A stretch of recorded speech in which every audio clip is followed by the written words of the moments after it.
Pamela Bass's first impressions of her next-door neighbor were of a quiet man who seemed to keep to himself. He hardly appeared to be interested in the goings-on of others in the poor Milwaukee neighborhood. But this single white male was hiding the most sinister of secrets. He was very quiet. I said, do you know where you're at? You're living down here with all these black people and drug addicts and alcoholics and stuff. Do you know that that's where you're at? Pamela Bass's neighbor knew exactly where he was, and the environment he had chosen as his home was a near-perfect camouflage for his heinous crimes. Towards the end there, he started getting unusual. So he started leaving his door open. He would take out big bags of trash like 2 or 3 times at one time and take them out. We were almost at the end of the building, so, it was all right. And then he started just acting strange. He'd want to come in there and close his door, and I could hear him teeping back up there to look out the peephole and see what I was doing, because I told him, I can hear you, and I see you're right in the little peephole on the other side. I can see you. What are you doing? He'd never say anything. I could tell he'd go back and close the doors. We had those kind of doors that slide. He'd go back and slide the door and then keep on running water all night and stuff. What Pamela Bass didn't know at the time was that her next-door neighbor was a serial killer who was using his apartment as a slaughterhouse. It was too easy. How can you do this right in the midst of everybody? Like everybody lives here, they come and they go. And here you are doing something like this. Right to with the saw, you cut them up, you put them in the bucket and leave them till it bleaches their skin off and stuff. You cut off their hair. You cut off their bodily parts and put it in something. The quiet neighbor, seemingly out of place among the drunks and the drug addicts, was born on May 21, 1960, in Milwaukee, Wisconsin. His parents, Lionel and Joyce, named him Jeffrey Lionel Dahmer. Although raised in a fairly typical American household, Jeffrey Dahmer didn't experience a regular childhood. One of his hobbies was collecting roadkill and animal bones, and by the time he reached his teenage years, he'd already developed an unsettled mind. The divorce of his parents and discovering his homosexuality, in a time when gender preference was defined by traditional Christian views, pushed Dahmer further into loneliness. He turned to alcohol, and his drinking led his high school classmates to consider him odd and disengaged. But this was only the start of his personal descent into debauchery, depravity, and the murder of 17 people. How you feel sort of sorry for somebody who just pushed this in, and this is not like something that he would want, but this is how he grew up. This is how someone made him like this, It's not like he grew up and said, well, I'm going to be a serial killer. He was made like this, That's what I have to keep telling myself,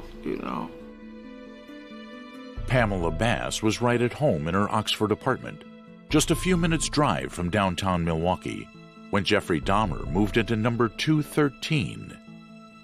She remembers a neighborhood that might have seemed dangerous to outsiders, but not to those who lived every day on its streets. She was one of them. When crimes happened, and they frequently did, the neighborhood hardly stirred. The aftermath of robberies, rape, assault, and murders became all too familiar to residents. By the time Jeffrey Dahmer moved into the neighborhood and made his home at apartment 213, one of 49 units in the building, he'd already become adept at killing, dismembering, and disposing of human victims. After killing for the first time in 1978, when Dahmer bashed and strangled to death 18-year-old Stephen Hicks, he waited 9 years before killing again. Stephen Tuomi was murdered at the Ambassador Hotel in 1978, and the following year, 14-year-old James Doxtator and a 22-year-old Richard Guerrero were drugged and strangled. They were dismembered in the basement of his grandmother's house. In 1989, Dahmer was convicted of the sexual assault of a 13-year-old boy, who he had also drugged. But even before his sentencing, he had killed again when Anthony Sears met a similar fate as previous victims. Less than a year in a house of correction preceded a 5-year probation, which caused no disruption to Jeffrey Dahmer's evil. In 1990, when Dahmer moved into the apartment next to Pamela Bass, he had established a murderous routine that involved drugging and strangling his victims, who were usually gay, cutting them into pieces and dissolving their flesh in acid. While he stayed at number 213 Oxford Apartments on 924 North 25th Street, Jeffrey Dahmer would claim 12 more victims, although his introduction to his neighbor could hardly have been more innocent. He was like asking me about taking a bus somewhere, and I had all kind of bus schedules. So I said, come on in here, we'll find you your bus to go to work, and that started it. I was the only friend that he had there. He wasn't going to go and talk to nobody or nothing, you know. He wasn't that, hi, how you doing, and nothing, you know, talk to him. I think he was just trying to blend in. And I said, you picked the wrong neighborhood, honey. Look at all the people around here are black. And you don't really fit in here, you know, with us. But I wouldn't say, you know, for you to go anywhere or nothing like that, because you're nice to me and respectable. You know, your dad and them are very nice when they come down here. He could fool you. He'd fool them. He'd fool that man. And I could see that's why Jeffrey put himself down here. Gullible people. That's what I say, gullible. But the picture that Jeffrey Dahmer painted as a likable citizen had only a thin veneer that would soon start to crack. A couple of times I've heard him fighting over there. And I said, I know he is fighting with someone, because you can hear him throwing them up against the walls. You know, you could hear him throwing them up against the walls, and that was just crazy. I would hear him, like in the middle of the night, he would be running something that sounded like a drill. He would run it all night long. I'd be over there banging on his door, you know, come on, we got to get some sleep. He didn't care. He was just doing his own thing over there, you know, and I said, now who is he talking to? Nobody's went in there. I said, now he's trying to drive me crazy. I called the police. I know a couple of us called the police on him, and they either would not come or they would come and look at everybody like, y'all are a bunch of drunks. I am not coming down here anymore. Y'all are just complaining. Indirectly protected by the neighborhood in which he lived, Jeffrey Dahmer was able to continue his crimes almost unabated. He had become infatuated with controlling his victims, and killing was not enough. He drugged and raped his targets, and after strangling the life out of them, he had sex with the corpses. He also cannibalized some of his victims, which he believed in his twisted mind would keep them with him. The mechanical sound that Bass had heard buzzing from his apartment late at night was likely to have been Dahmer drilling holes into the heads of his victims. He later confessed his desire to create a sex zombie, a living slave who would be unable to resist his sexual urges. After drilling holes into the heads of those he had captured, he'd poured acid and boiling water into the brain in a sick and vile attempt at rendering his victims helpless through lobotomy. But his experiments inevitably ended in the death of another innocent victim. Just as he had in the basement of his grandmother's West Allis, Wisconsin house, he dismembered his latest victims, sometimes keeping body parts and eating others. He used acid baths and boiling water to strip flesh from bones. But while the neighbors were oblivious to Dahmer's killing, the foul odor of death that seeped from inside his house was impossible to hide. He was coming out of his house, and we could smell the stink, just stink down there on our end of the building. And we kept saying, well, he said, well, I don't have any cleaning stuff or nothing like that. But it was a lie. You know, when they went through his apartment, he had big crates and stuff like that full of cleaning stuff, you know, just full of it. And I went over there and I helped him clean up because I said, this just smells. And would you like to come over and help me clean up? I said, yeah, I'll help you. I did not see anything. I never even saw a speck of blood on him. Nothing, nothing. On at least one occasion, Bass is convinced she almost stumbled on Dahmer's putrid method of disposal while she visited his apartment. I had been to his house, and he's cooking something, and I said, what could you be cooking in that big pot? You're just you over here by yourself. He said, I'm just cooking some turkey thighs or something like that. And I was going over to the pot because I was going to lift the top. You know, I was going over to the pot, and he said, here. No, he said, don't. Worse still, Bass suspects she ate part of one of Dahmer's victims when he offered her a sandwich. Oh, yeah. I ate it.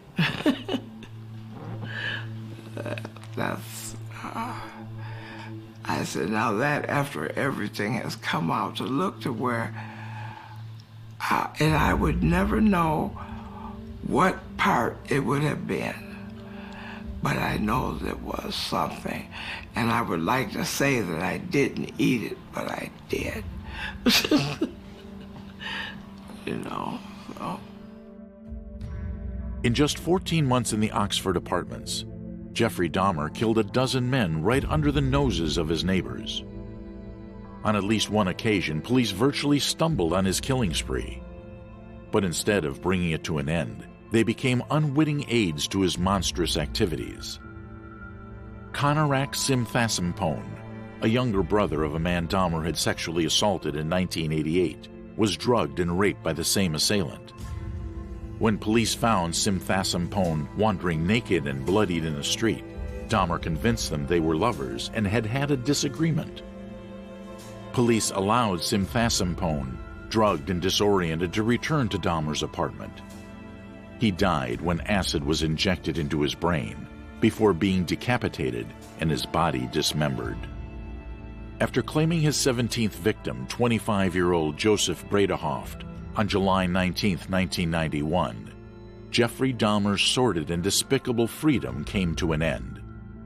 His potential 18th victim, Tracy Edwards, escaped from his clutches and flagged down passing police officers. At Dahmer's apartment, they made a shocking discovery. In no time at all, TV crews were beaming around the world footage of police officers taking from his house a 57-gallon drum, a refrigerator, and photographs of dismembered bodies.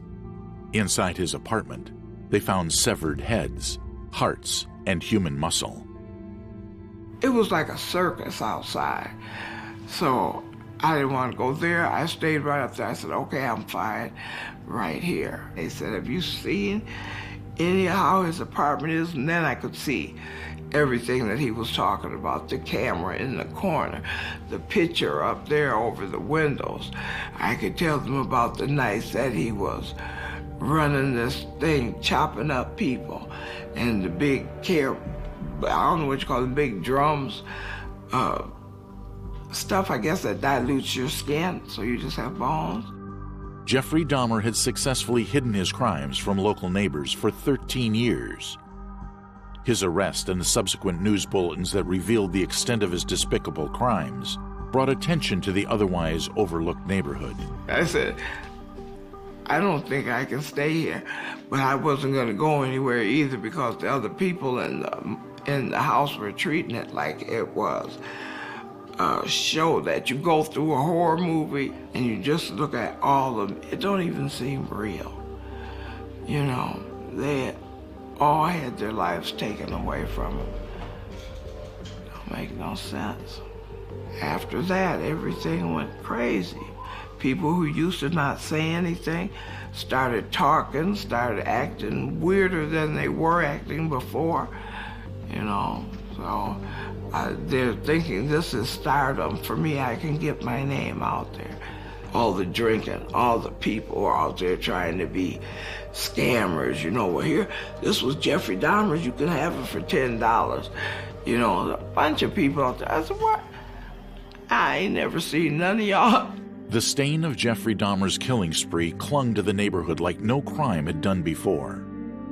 Inevitably, this scene of his most vile acts, the apartment at 924 North 25th Street, was cordoned off by police, and eventually its residents were moved on. I said, the guy that owned the building probably had no choice. I would think that they forced him to tear it down. Because at one time he had said, well, he's gone, you know he's gone now, so we can go ahead and like get the building fumigated and then you guys can come back into your apartment. You know, and I thought that that was what was going to happen, but it never happened. And they haven't done anything with it since.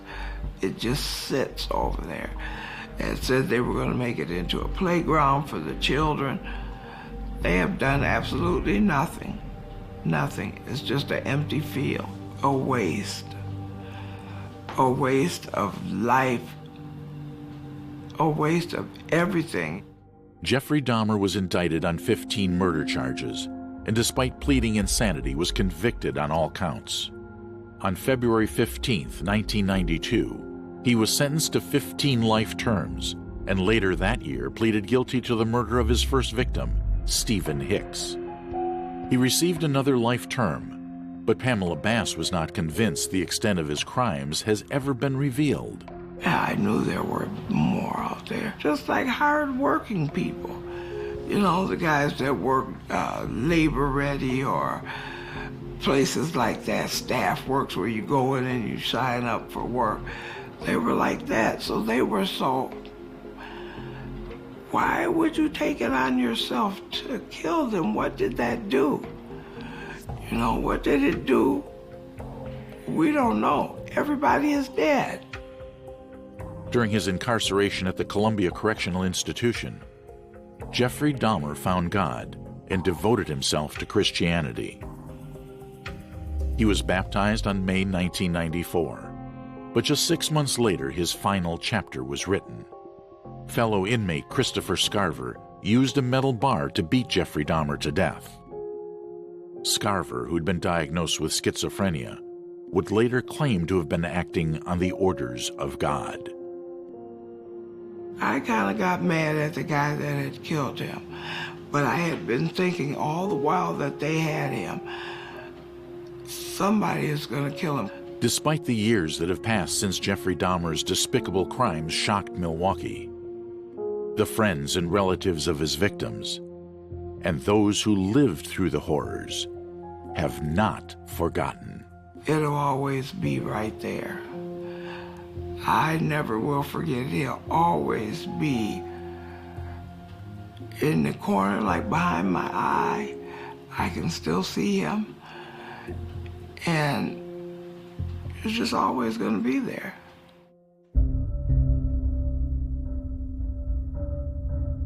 In 1986, London, England was looking forward to a balmy summer filled with World Cup football and a royal wedding. But that summer would be stained by a harrowing reality. Murderer and necrophiliac Kenneth Erskine was preying on the city's elderly. The writing was on the wall that he was seriously disturbed. The writing was on the wall that he had a very bad, violent streak in him, but nobody knew that he would just explode in 1986 and kill so many elderly people. Kenneth Erskine was born in West London in 1963 to a white English mother and a black Antiguan father. Erskine was the oldest of 4 boys who grew up in a council flat in the southwest London borough of Putney. His family life was unsettled, interrupted by spells in care and foster homes as his parents' volatile relationship deteriorated along with their ability to look after their children. His parents eventually divorced as Erskine approached puberty. They were never interested in him or any of the other children. So they soon abandoned the kids, they ended up in care, and he was completely lost from virtually day one of his life. He had no role models in a mother, he had no role models in a father. Erskine's teenage years were marred by aggressive outbursts against a backdrop of violent race riots in 1970s London. He went to a special school for children with learning difficulties, where he carried out impulsive attacks on other pupils and members of staff. He hurled chairs in classrooms and even stabbed a teacher in the hand with a pair of scissors. His random acts of malicious violence continued beyond the school gate. At the local swimming school, he terrified younger children by forcefully holding down their heads under the water. Even on a moving bus, Erskine saw the opportunity to hurt another boy. He was travelling on a bus one day with one of the other guys from the school, and he just pushed him off the bus in the middle of the street, and he fell in the road. Erskine's eruptions continued at home. By the time he was 16, he'd already tried to hang his younger brother twice. When his mother learned Kenneth had tried to push cannabis onto his sibling, it was the last straw. She banished him from the already caustic family home. Around this same time, Erskine was coming to terms with his sexuality. When he was 18, he started a sexual relationship with another young man. One night in his boyfriend's bedroom, Erskine pulled out a knife and attacked him, inflicting wounds described as minor. Police were called to the apartment, but his boyfriend refused to press charges. Homeless and with no family or friends to support him, Erskine resorted to burglary. By the time he was 19, he was arrested and spent several stints at Feltham Borstal, a notorious young offenders jail in West London. While he was there, the inner workings of his mind played out in graphic scenes he painted.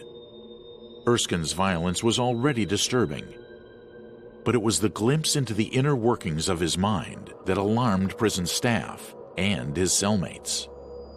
Here's a man who had a troubled background. He went to jail, or Borstal as they called it then. Before he started killing, he went to a place called Feltham, which was known for being a very tough sort of place. And they interviewed the guy that was in the cell with him, and they said, this guy was a real oddball. He said, he never used to speak, he always used to speak in a hushed tone, very quiet, he said, and he would do all these paintings and drawings, but they were all violent. It was all dismembering bodies, strangling bodies and blood, and he would put them all around the cell. And the prison officer used to laugh that he was the quote, the half-caste nutter in the cell. I'm afraid that's how the system used to write him off. Against the advice of mental health doctors, instead of receiving further psychiatric help, Erskine was released back into society to fend for himself. Rootless, he drifted between different squats around Stockwell in southeast London, stealing to support himself. Although not a cunning thief, he accrued a lengthy criminal record for burglary. He had learned to look out for break-in opportunities, namely open windows to climb through. In 1986, the unusually warm London summer presented a lot of those opportunities. He's living in London in a rundown housing estate. 1986 is the hottest summer that the UK had experienced for years, so people were leaving their windows open, their doors open and everything. So if you were a burglar like Erskine as well, you could get in and out quite easily. So he was able to get in and out of different houses, but then in 1986, for some reason, he just explodes into action. 78-year-old retired schoolteacher Nancy Ems lived in a basement flat on Wandsworth, southwest London. On April 9, 1986, she was found by her home help, dead in her bed, having apparently died in her sleep. The bed sheets were pulled up to her chin. Her arms were folded across her chest. The doctor was even prepared to sign off the death certificate, to have the cause of death read, natural causes. But when the home help noticed objects were missing from the apartment, she alerted the police. As well as showing bruising to her chest, the autopsy revealed Mrs. Ems had been strangled to death and sexually assaulted. Forensics, meanwhile, discovered a single conspicuous strand of hair on the bedsheet. Erskine tasted murder, and that summer, he would not stop. Initially burglary, he used to steal when he was on the streets, but then he realized he liked the sexual thrill of an elderly person, but he liked a dead elderly person. 2 months later, Erskine struck again. On the night of June 9th, he broke into the home of sprightly Janet Cockett, chairwoman of the local tenants association. Pressing down on her chest, he throttled her to death, fracturing 2 of her ribs in the process. He would break into these old people's homes. He'd find an elderly person. He would kill them very quickly, usually by suffocation, which would give him more time to spend with the body. And he would spend hours and hours in the room with the body doing whatever he wanted to do with the body. And one of the interesting things he used to do was, if there was a photograph in the bedroom, he would always take it off the wall, put it face down. If there was a photograph on the cabinet, he would put it face down. It's almost as if he didn't want people watching what he was actually doing. When he'd actually finish, he would then pose the scene. In other words, he'd put the old person back in bed, put the covers over them, the sheets over them, and the first couple of victims were so well posed in bed that it was actually written off as natural causes. They didn't realise these people had been murdered. So he got away with the first couple, but then he couldn't seem to stop himself. Within weeks, Erskine struck again at a residential home.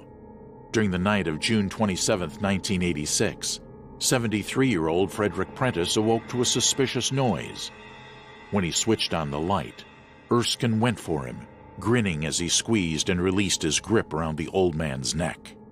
But Prentice was able to reach the alarm button by his bedside. Erskine escaped. But the following night he made up for it. Finding an open window at another old people's home, he climbed through it. One night, he killed 2 people in one night. He broke into an old person's home and he killed 2 people in separate rooms. And when he'd finished, he actually had a shave in one of the sinks, to sort of dwell in the moment more before he left. The 2 people were 84-year-old retired British Army officer Valentine Gleam and 94-year-old Zbigniew Strabarwa, a World War II Polish refugee who'd fled the horror of the Nazis. Kneeling on their chest, Erskine strangled both men with his bare hands, and then sexually assaulted them. What could drive someone like Erskine to inflict these horrors? These are people who are totally confused about their sexuality. They cannot get a normal partner, whether they're gay or they're straight. They cannot get a normal partner because they're either their habits are too dirty, or they're drug addicts or whatever. So they have to go and take victims, and this is why they do it. They just satisfy their sexual needs. He didn't torture them. He wasn't a sadist. He wanted the fresh, warm body, so he would kill people very, very quickly. He wouldn't drag that out. London was on edge. Metropolitan Police knew they were hunting a serial killer who wouldn't let up. During July 1986, Erskine strangled and sodomized 3 more pensioners. Octogenarian William Carman's body was found by his daughter in his North London apartment. 2 weeks later, 74-year-old William Downs' body was discovered by his son in his Stockwell bedsit. Erskine was as brutal as he was careless. He was leaving a trail of evidence that police were accumulating. It was a window entry, and it was a straightforward scenes of crime search. They would search the point of entry because the window was open. So it shows that he wasn't even that clever. I mean, most good burglars, they would put gloves on, they'll get rid of forensics or whatever. He was in the zone. Once he got in there and he saw the elderly victim, he became careless about leaving clues, and that's how he got caught. Good old-fashioned forensic police work. Although investigators had collected valuable prints from the crime scenes, these had to be manually cross-checked with those on file. The police database was still in the process of being computerized, while DNA testing was in its infancy. 350 officers were drafted in to work on the investigation, including 150 detectives working out of 5 incident rooms across the city. It was becoming a race against time to catch Erskine before he struck again. For widow Florence Tisdall, Erskine's capture wouldn't come soon enough. On July 23, 1986, the nation was looking forward to another royal wedding, as was the 80-year-old widow Florence Tisdall, a staunch royalist who lived in a flat close to Putney Bridge in southwest London. Mrs. Tisdall was a cat lover and routinely left a window open for her pets to come and go. But that evening, it was Erskine who came. At last, the evidence accumulated by police pointed unequivocally to Kenneth Erskine. On July 28th, police arrested 24-year-old Kenneth Erskine as he was lining up to collect his Social Security. When investigators interviewed him, it was clear he was not mentally well. He was psychologically tested and found to have the mental age of a 12-year-old. Police believe he may have been responsible for 4 other murders, but have been unable to prove it. On January 12, 1988, Kenneth Erskine stood trial for 7 murders and 1 attempted murder. But he obviously got a really big sexual buzz from what he did with the victims. Now, this manifested itself in court. When he came to court and the prosecution opened their case up and described what he actually did to the victims, guess what Erskine started doing? He started masturbating in court. And the prison officers had to stop him doing it. I mean, I've never come across anyone who's tried to do a nifty-50 in court overhearing what he did to all of his victims. But that was the mentality of Erskine.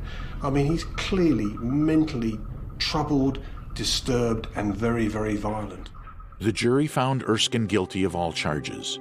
He was given 7 life sentences to the murders and 12 years for the attempted murder.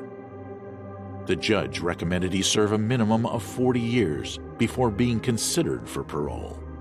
It was one of the longest sentences ever handed down in the United Kingdom. He was soon relocated to the high-security psychiatric unit, Broadmoor Hospital, where he was treated for clinical schizophrenia. In 1996, Erskine intervened to save the life of fellow patient Peter Sutcliffe, also known as the Yorkshire Ripper, who was attacked and ended up blinded in one eye. More than a decade later, an appeals court concluded that Erskine's chronic schizophrenia would have diminished his responsibility for his actions. His 7 murder convictions were downgraded to manslaughter. In 2016, after spending 20 years in Broadmoor Hospital, Erskine was moved to a medium-secure psychiatric hospital. It doesn't excuse it. You can never excuse it.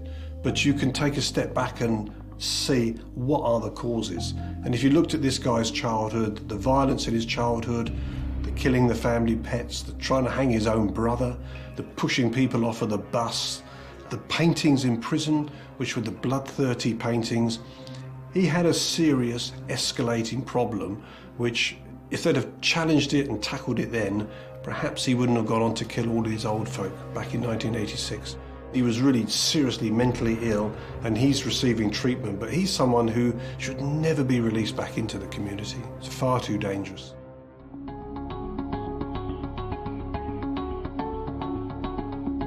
In 1977, 21-year-old Lou Ellen Burleigh was preparing for a job interview with a cosmetics firm in Walnut Creek, a rapidly growing satellite city outside of San Francisco.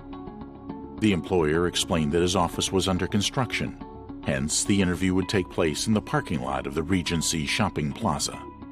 Burleigh, a secretarial student, arrived at the shopping center and then disappeared.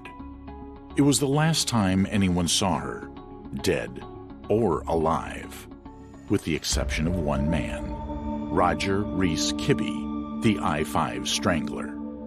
He kind of looked like every man. Nothing really was outstanding about him. A middle-aged gentleman making a living. I think he was a cabinet maker.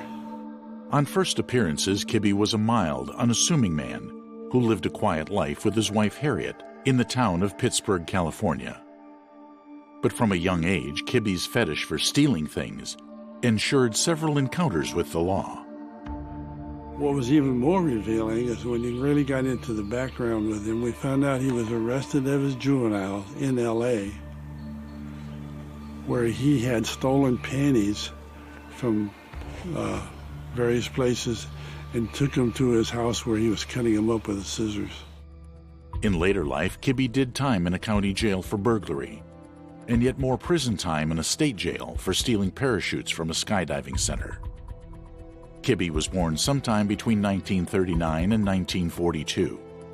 One of 3 boys, he was frequently picked on by his brothers. Growing up in Chula Vista, he suffered from a stutter. He was bullied at school and beaten at home by his mother, whom he regarded as a tyrant. His mother, a hospital nurse, died from melanoma in 1963, aged 43.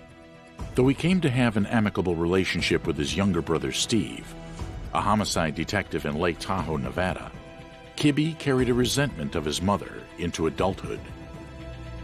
Many of these people have had a very traumatic upbringing in which they have been hardened and taught that to ask for help or to say that they're hurting or that they're afraid brings nothing but contempt and abuse upon them. There's a source for all this hostility and rage and anger that explodes in these homicides, which to the outside person look like they're so cruel and senseless. But there's a psychology behind that.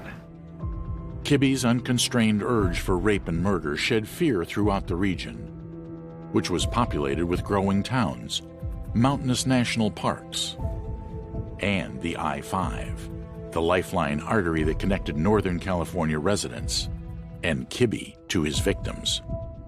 9 years after Lou Ellen Burleigh vanished, the body of another 21-year-old woman was found near the Highway 12 turnoff of the I-5. In April 1986, Laura Hedick was last seen alive getting into a car that was heading towards Highway 99. A few weeks later, on July 3rd, 29-year-old Barbara Ann Scott was kidnapped from the California town of Pittsburgh. Her body was later found at the Lone Tree Golf Course, a 15-minute drive away. She had been raped and strangled.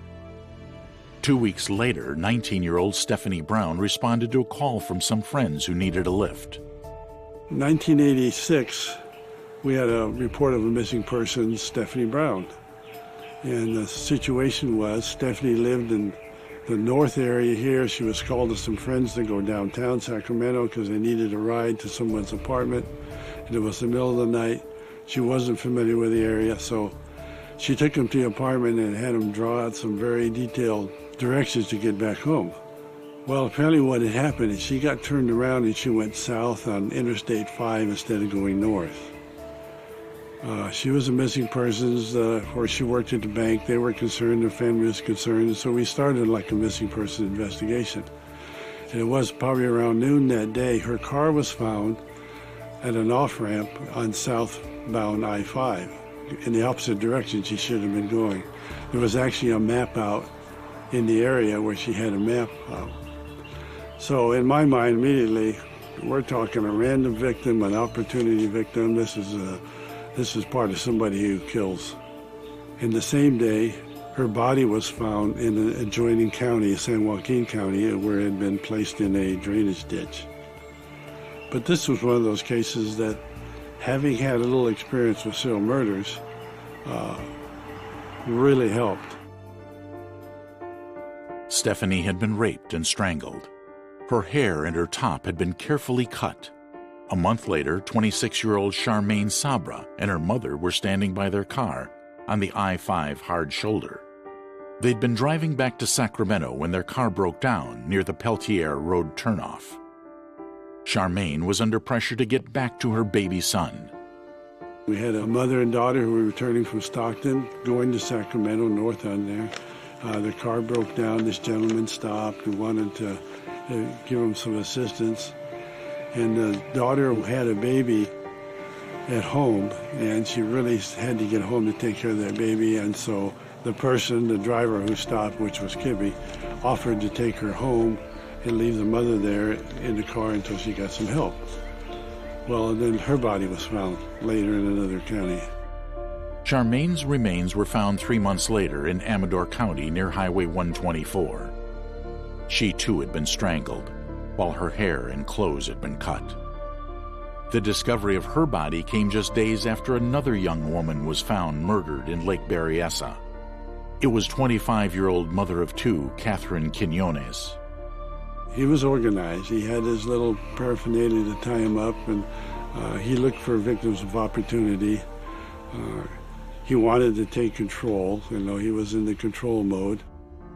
Darcy Frackenpole was a runaway from Seattle. She was 17 years old when she was last seen walking in an area of West Sacramento.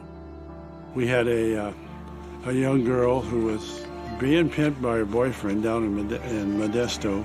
She was picked up by this gentleman who he kind of described as looking like Roger Kibbe. When the gentleman drove away from her, later her body was found in the southern part of Sacramento County. We had several other people, all females, all disappear, and bodies found in various places. He knew enough to dump these bodies in different jurisdictions where he picked them up. And I wonder if that was a holdover from his brother. That complicates the case immediately. Also, they're all very rural areas where the victims probably would not be found for a while anyway. And of course, you lose evidence and bodies decompose and etc. So he was very organized and determined in how he operated. Although Kibbe might have been an organized sociopath, he was leaving telltale signs that police pursued. What was unique about this particular series is that in most cases their clothes hadn't been cut. And our criminalist said it looked like it hadn't been cut with scissors. And we kind of looked at that as the signature of this particular person. Whatever pleasure or power he got out of cutting their clothes, it wasn't like they were cut to disrobe them. It was just cutting for cutting's sake. Just as the police were picking up the evidence, the media were picking up the story. Northern Californians were being tormented by another serial killer. Eventually, the case was getting a lot of publicity, and we put a lot out. We probably got up somewhere like 500 leads. We got this brilliant idea, well, let's just prioritize. So we drew up a series of criteria. If this person knew all the particular areas where the bodies were dumped, we'd give him 20 points. So we did this, and we ended up with this Roger Kibbe, who had 52 points, and was the highest on the whole list. And I said, okay, well, let's go with it. We got to narrow it down to something. And as it turned out, it was Roger Kibbe. It was one of those holy shit moments. It actually worked. I couldn't believe it. Also, we know that Kibbe lived in the Bay Area for a while, and there were a couple girls that disappeared where he supposedly was posing as an insurance salesman. He was familiar with a park down there that has a lot of, I guess, caves or tunnels or something like that. So we kind of suspect him of some other things. The first person really to talk to him was the San Joaquin detective, Vito Bertini. And Vito was brand new to homicide, brand new at his department as far as working homicide. And he came in from day one and said, this guy Kibbe's the one that did it. And I said, okay, yeah, okay, Rookie. You know, just relax. We got a lot of people to look at. And so he went out and picked up Kibbe, first of all, and brought him downtown and interrogated him. He didn't get anything out of him. Kibbe didn't cop to anything. But at least we had some pictures now, and we knew who this guy was. And then later, when the arrest on Guffey case happened, boom, that was it. We had him. Deborah Guffey was 29 years old when she was soliciting for drug money in 1987. One night, Kibbe pulled up in his white compact. His undoing was he picked up a prostitute here in Sacramento, and everything was going good, and he started up towards like Lake Tahoe, where another one of our bodies were found. This was Deborah Guffey. And at that point, he reached over and tried to slap some handcuffs on her. There happened to be a city policeman patrolling around that time, was near an empty parking lot of a golf course, who came in to saw what was happening. She was able to get out of the car, and he got arrested. When he got arrested, he had a garrote made with nylon parachute cord. That immediately was, holy crap. That's what the victim up in Lake Tahoe was tied up with. She was actually killed with a garrote, but it was a piece of limb wood. But this was all nice, polished piece of wood. So that was his undoing. Now we had this guy, and he had similarities to our other killings, so we just really focused on him. The journey for justice, however, was arduous.